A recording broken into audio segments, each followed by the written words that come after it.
Hello guys and welcome back to my channel. पहले के part में हम लोगों ने देखा था कि वेउशिया ने लनवांगजी को आई लव यू कह दिया था, जिसे सुनने के बाद लनवांगजी बहुत ज़्यादा खुश था। वेउशिया अब लनवांगजी के नेक पे किस करता है और धीरे धीरे बाइट करने लगता है, जो लनवांगजी हल्का सा मौन करता है और उसका फेस बहुत ज़्यादा ही ब्यूटीफुल दिख रहा था और उस समय वो स्माइल कर रहा था, जो उसके चार्म को और भी ज़्यादा बढ़ा रहा था। और लनवांगजी को वेउशिया ऐसे शक करते करते वहाँ पे एक हिक्की छोड़ देता है। लनवांगजी कहता है कि ये क्या कर रहे हो, अभी उठे हो और अभी से शैतानियाँ चालू कर दी। लनवांगजी की ये बात सुन के वेउशिया कहता है क्यों, तुम्हें पसंद नहीं आया? पर कोई भी तुम्हारे फेशियल एक्सप्रेशन देख के ये कह सकता है कि तुमने इसे कितना ज़्यादा इंजॉय किया है। वहाँ पे वेउशिया अब सामने देख के कहता है कि तुम लोग अपनी लाल टपकाना बंद करो और अंदर आ सकते हो, बेशरम लोग कहीं गए। वहाँ पे वेनिंग और नेहोसन दोनों के दोनों बेशर्मों की तरह दरवाज़ा खोल के बस देख रहे थे कि वेउशिया क्या कर रहा है। और उन लोगों ने वेउशिया को लनवांगजी को हिक्के देखते हुए भी देख लिया था, जहाँ पे वो बस अपनी आंखें फाड़ के और मुंह खोल के देख रहे थे ये सब कुछ। लनवांगजी तो पूरा ब्लश हो जाता है कि ये लोग तुम देख रहे थे, तुम्हें मालूम था, तुम रुक नहीं सकते थे, कितने गंदे हो तुम। लनवांगजी तो वेउशिया के चेस्ट में अपना सर छुपा लेता है। लनवांगजी के सारे टेस्ट आके नेहोसन करने लगता है और उसको एक पैड में लिखने लगता है।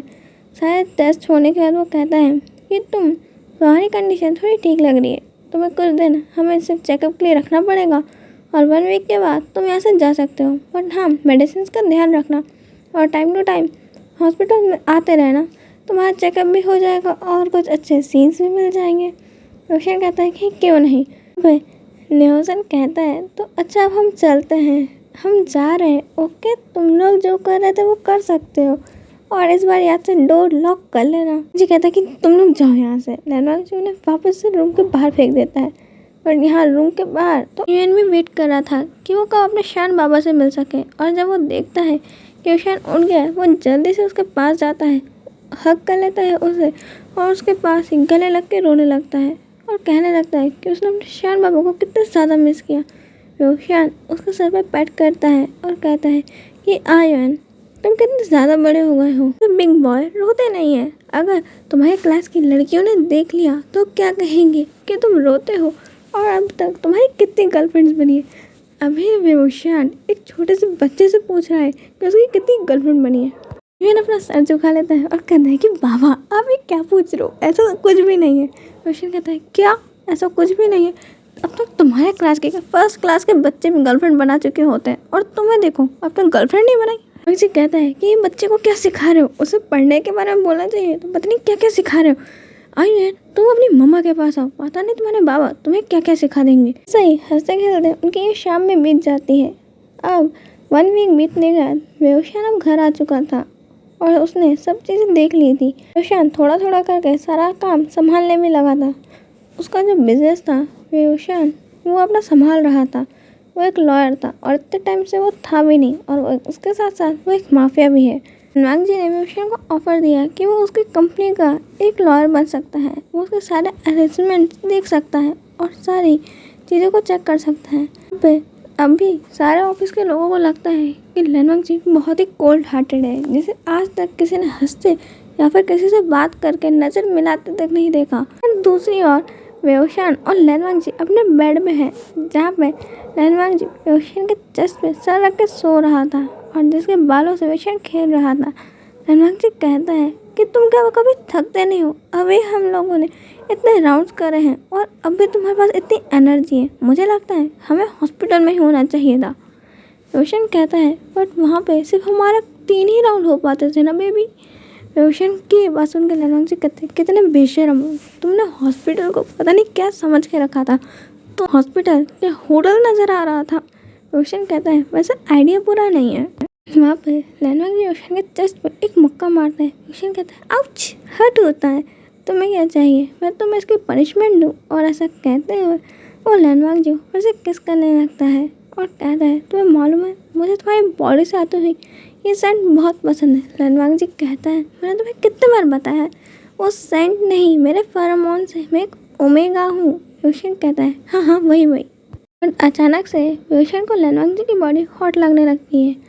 वेउशिया लनवांगजी की तरफ देखता है और उसके फोrehead पे हाथ रखता है और कहता है कि क्या हुआ, तुम्हें फीवर है?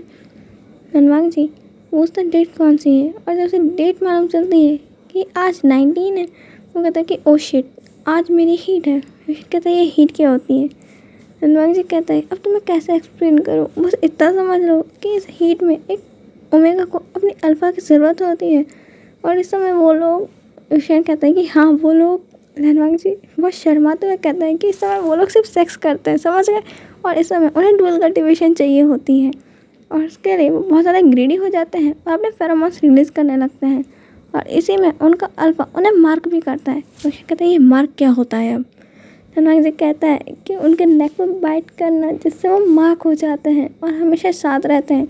इससे मालूम चलता है कि ये ओमेगा पहले से किसी और अल्फ़ा को बिलोंग करता है। कहता है इतनी इम्पोर्टेंट चीज़ तुम मुझे अब बता रहे हो, अगर मेरे ओमेगा को कोई और ले जाता तो। ऐसा कह के वो जल्दी से लैनवांग जी के नेक के पास जाता है उसे बाइट करने के लिए। लैनवांग जी पीछे हट जाता है और कहता है कि वो बाइट करने से पेन होगा, मेरे को नहीं कराना। रोशन कहता है कि क्यों नहीं, तुम मेरे ओमेगा हो, उसके बाद तुम मुझे भी बाइट कर देना ना, मैं कुछ नहीं कहूँगा। फिर लैनवांग जी जैसे ही हाँ बोलता है, रोशन जल्दी से उसके नेक पे जाता है, लिक करता है, किस करता है और बहुत तेज़ से बाइट कर लेता है, जिसके बदले में लैनवांग जी उसकी पीठ में ना पूरे नाखून गड़ा के नोच देते हैं, क्योंकि उसे बहुत तेज़ दर्द हो रहा था। वहाँ पे रोशन को तब भी कोई फ़र्क नहीं पड़ा था। वो बहुत तेज़ बाइट करता है, जब ब्लड आने लगता है उस ब्लड को लिक करता है, शक करता है, फिर वहाँ पे किस करके दूर हटता है, और फिर रोशन अपनी बाइट मार्क को देख के वहाँ पे थम फहरा रहा था और कह रहा था फाइन, तुम सिर्फ और सिर्फ मेरे हो, समझ गए। हनुमान जी कहता है कि तुम बीस्ट कहेंगे, कितनी तेज़ काटा है, तुम डॉग हो गया, इतनी तेज़ कौन काटता है। रोशन कहता है कि आखिरकार अगर मैं धीरे से काटूंगा और फेड हो गया तो। हनुमान जी कहता है कि ऐसा कुछ नहीं होता, कितनी तेज़ पेन हो रहा है। रोशन अपनी नेक दिखाते हुए कहता है तुम भी बाइट कर लो। हनुमान जी तुम बहुत तेज़ बाइट करता है, पर उससे रोशन को कोई फ़र्क ही नहीं पड़ता। रोशन तो नॉर्मल ही था, जिसके गुस्से में हनुमान जी उसे और तेज़ बाइट कर देता है, और उस समय भी रोशन को कुछ भी नहीं हो रहा था। उसके बाद उन दोनों की रोमांटिक नाइट स्टार्ट हो जाती है, जहाँ पे हनुमान जी इस बार पहले से भी बहुत ज़्यादा ग्रीडी था, जो रोशन से बार बार और की ही डिमांड कर ही जा रहा था। रोशन में उसे बहुत हैप्पीली फुलफिल कर रहा था, क्योंकि उसे यही तो चाहिए कि लैनवांग जी उसे सपोर्ट करे, और उनकी नाइट इसी तरीके से बीतती रहती है। 3 दिन बाद लैनवांग जी की हीट शांत होती है, और उसके बाद उन लोगों का डोर ओपन होता है। 3 दिन में रोशन और लैनवांग जी की हालत बहुत ज़्यादा खस्ता कर दी थी। लैनवांग जी की पूरी बॉडी हिक्कीज और लव बाइट से कवर थी। रोशन ने उसकी बॉडी का कोई भी पार्ट नहीं छोड़ा बाइट करने के लिए। पर लैनवांग जी बेड से उठ भी नहीं पा रहा था, और उसकी चाल बिल्कुल हिरनी की चाल थी। कोई उसे देख के बता सकता है कि उसके साथ क्या क्या हो चुका है। लैनवांग जी रोशन को गुस्सा करते हुए कहता है कि मेरी वेस्ट कितनी तेज़ पेन कर रही है, सारी तुम्हारी गलती है। रोशन कहता है कि मेरी कहाँ गलती है, तुम ही तो मुझसे और मांग रहे थे, और मैं बताऊँ तुम मुझे क्या कह रहे थे। तुम कह रहे थे कि रोशन और डेव, और हाँ वहीं पे। लैनवांग जी कहते हैं कि बस करो बेशरम। वहाँ से हंसते हुए चला जाता है, और एक स्पंज वो गीला करके लाता है, जिससे वो लैनवांग जी की बॉडी को साफ करता है। फिर रोशन लैनवांग जी को गोद में कैरी करता है, उसे वॉशरूम में ले जाता है, क्लीन करता है, और वापस बेड पे ला के रखता है। फिर रोशन उसे क्लोथ पूछता है कि कौन से क्लोथ पहनोगे। लैनवांग जी अपने क्लोथ चूज़ करता है, और रोशन ने उसे पूरे क्लोथ ड्रेसअप कराता है, यहाँ तक कि लैनवांग जी को उसने एक पैर ज़मीन पे भी नहीं रखने दिया था। डाइनिंग टेबल पे भी वो उसकी गोद में लेकर आया था। जितनी मेड थी सिर्फ यही बातें कर रही थी कि देखो तो ये दोनों कितने रोमांटिक हैं। और वहाँ पे आयन कह रहा था कि बाबा आप मुझे भी गोद में लो ना, जैसे आपने मम्मा को लिया है। और लैनवांग जी कहता है कि रोशन तुम मुझे उतार दो और आयन को गोद में ले लो। रोशन कहता है कि कैसा रहेगा, मैं दोनों को ही गोद में ले लूँ। और रोशन ऐसा कह के आयन को भी गोद में ले लेता है, जहाँ पे आयन को लैनवांग जी ने पकड़ के रखा था कि वो गिर ना जाए। यहाँ पे मेड्स सिर्फ कहती हैं चलते हुए कि कितनी बुरी बात है, इतना हैंडसम और क्यूट बॉयज इतनी जल्दी शादी कर लिया, हम लड़कियों का तो दिल ही तोड़ दिया। उनमें से एक मैड कहती है ये देखो तो कितनी प्यारी फैमिली है, मेरे को भी ऐसा क्यूट हैंडसम अडोरेबल हस्बैंड चाहिए, काश मेरे पास भी होता। उसमें से एक मेड कहती है ये भूल जाओ, सारा हैंडसम और क्यूटनेस तो इन दोनों में भरी है, और ये दोनों पहले से एक दूसरे के लिए बुक्ड है, हमें कुछ नहीं मिलने वाला। लहनवांगची भी इनकी बातें सुन रहा था और बेहोशियान भी। वहाँ पे लहनवांगची बेहोशियान को कहता है, देखो तो तुमने कितनी लड़कियों का दिल तोड़ दिया। बेहोशियान कहता है कि कोई बात नहीं, तुम्हारा दिल मेरे पास सलामत है, तुम्हारा कभी नहीं टूटेगा। बेहोशियान लहनवांगची को बिठाता है और उसके प्लेट में डिशेस सर्व करता है और धीरे से पूछता है, क्या अब मैं बाहर जा सकता हूँ कुछ घूमने फिरने काम करने। बेहोशियान की बात सुन के लहनवांगची थोड़ी देर उसे घूरता है, अपने चॉपस्टिक में खाना उठाता है, उसकी बाइट लेता है। उस समय में वो उसे बेहोशियान को घूर रहा था। बेहोशियान के तो हालत में जान अटक गई थी कि पता नहीं अब ये क्या कहेगा, कहीं गुस्सा ना हो जाए, क्योंकि बेहोशियान जानता है लहनवांगची का गुस्सा कितना खतरनाक है। लहनवांगची कुछ देर बाद कहता है, ठीक है, तुम कल मेरे साथ मेरी कंपनी चलोगे, उसके सिवा तुम मुझे छोड़ के कहीं नहीं जाओगे। अगर मंजूर हो तो ठीक है, वरना पड़े रहो घर के अंदर। बेहोशियान तुरंत कहता है कि नहीं नहीं नहीं, मैं तुम्हारे साथ चलूँगा, ऑल डन, मैं तुम्हारे साथ ही रहूँगा। धीरे से कहता है कि डैडी आप ऐसे बात क्यों कर रहे हो, जैसे आप मम्मी के गुलाम हो। वहाँ पे बेहोशियान कहता है कि बेटा शादी के बाद हर इंसान अपनी बीवी का ही गुलाम होता है, तुम भी अभी से प्रैक्टिस कर लो, क्योंकि इसके बाद ये हालत तुम्हारी भी होगी तुम्हारी बीवी के साथ। वहाँ पे आर्यन धीरे से कहता है कि यानी कि मम्मी बिग बॉस है। बेहोशियान कहता है कि बिल्कुल तुम्हारी मम्मी ही बिग बॉस है, और तुम्हारी मम्मी को अगर मालूम चला कि हम लोग बकवास कर रहे हैं तो हमें जान से मार डालेगी, इसलिए चुपचाप खाना खाओ। ऐसा करके और वो लोग खाना खाने लगते हैं। बेहोशियान कहता है कि तुम बाप बेटे क्या घुसर फुसर कर रहे थे। बेहोशियान कहता है कि कुछ नहीं, हम लोग तो ऐसे ही पढ़ाई की बातें कर रहे थे, तुम खाओ ना। वहाँ पे लहनवांगची एक और बाइट लेता ही है, उतने में उसकी तबीयत खराब, वो जल्दी से जाता है, वॉमिटिंग वगैरह करता है और फिर वहाँ पे वापस आता है। बेहोशियान में उसके पीछे गया था। बेहोशियान उसे पकड़ कर लाता है, क्योंकि अब भी लहनवांगची अच्छे से चल नहीं पा रहा था। बेहोशियान गुस्सा करते हुए लहनवांगची कहता है कि सारी तुम्हारी गलती है। लहनवांगची की बात सुन बेहोशियान कहता है कि हाँ मेरी गलती है, तुमने 3 दिन से कुछ खाया भी नहीं है, शायद इसलिए तुम्हें वीकनेस हो गई है। बट यहाँ पे तो लहनवांगची को किसी और ही चीज़ पे डाउट था। लहनवांगची बेहोशियान से प्रेगनेंसी किट मंगाता है। बेहोशियान कहता है इसका क्या करोगे, अब ये किस काम की है, क्या तुम्हारी कोई फ्रेंड प्रेग्नेंट है, बट यहाँ पे तो कोई भी नहीं है। बेहोशियान को लहनवांगची कहता है कि तुम्हें जितना कह रहा हूँ उतना करो ना। बेहोशियान ला के लहनवांगची को प्रेगनेंसी किट थमा देता है कि ये लो, जो करना है वो कर लो। लहनवांगची जाता है, अपना चेकअप करता है और वो आके कहता है कि मैं प्रेग्नेंट हूँ। बेहोशियान उस समय पानी पी रहा था, उसके मुंह से पूरा पानी फ्लोर पे गिर जाता है। बेहोशियान कहता है कि क्या कहा तुमने। वहाँ पे लहनवांगची कहता है कि मैंने कहा मैं प्रेग्नेंट हूँ। बेहोशियान कहता है कि किसके साथ। लहनवांगची उसे घूर कर देखता है कि ऑफकोर्स तुम्हारा हस्बैंड हूँ तो तुमसे ही प्रेग्नेंट होगा ना। बेहोशियान कहता है कि मेरा मतलब है ये इम्पॉसिबल है, तुम एक लड़के हो।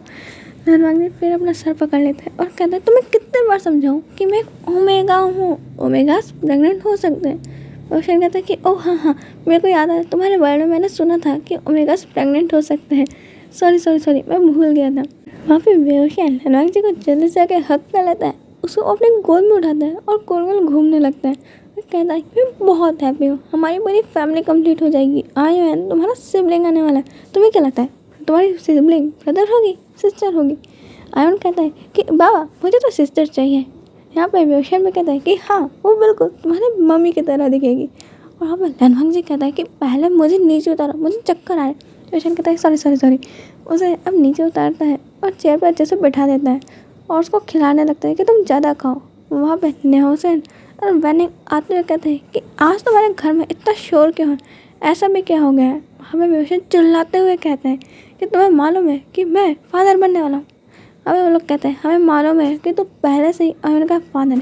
बेहोशियान कहता है कि फिर से फादर बनने वाला हूँ। लहनवांगची प्रेग्नेंट।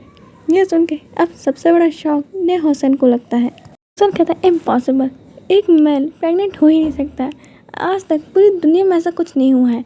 वहाँ पे नेहोसेन की टपली मारता है वैनिंग और उसे कहता है कि मैंने तुम्हें मेरी वर्ड की सारी बातें बताई तो थी, तुम फिर से भूल गए।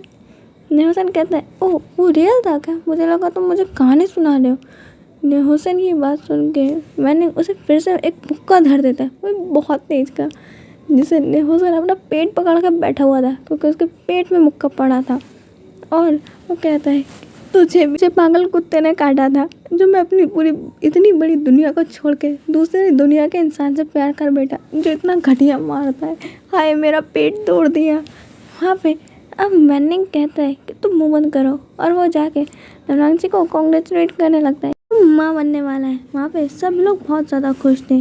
व्योशियन अब और भी ज़्यादा लनवांगची का ध्यान रखने लग गया था, और जो लनवांगची थोड़ा बहुत अपने रूम के बाहर ही निकलता था, क्योंकि लनवांगची की जब से प्रेगनेंसी न्यूज़ मालूम चली थी व्योशियन को, उसने घर में मैनिंग और व्योशियन को गेस्ट रूम में रुकवा दिया था कि पता नहीं कब इमरजेंसी। खुद लनवांगची को तो कंपनी भी नहीं जाने दे रहा, उनकी कंपनी जाने का प्लान तो कैंसिल ही हो चुका है ना। व्योशियन सारा काम बस घर से ऑनलाइन ही करता है, उसने भी घर से बाहर निकलना ही छोड़ दिया है।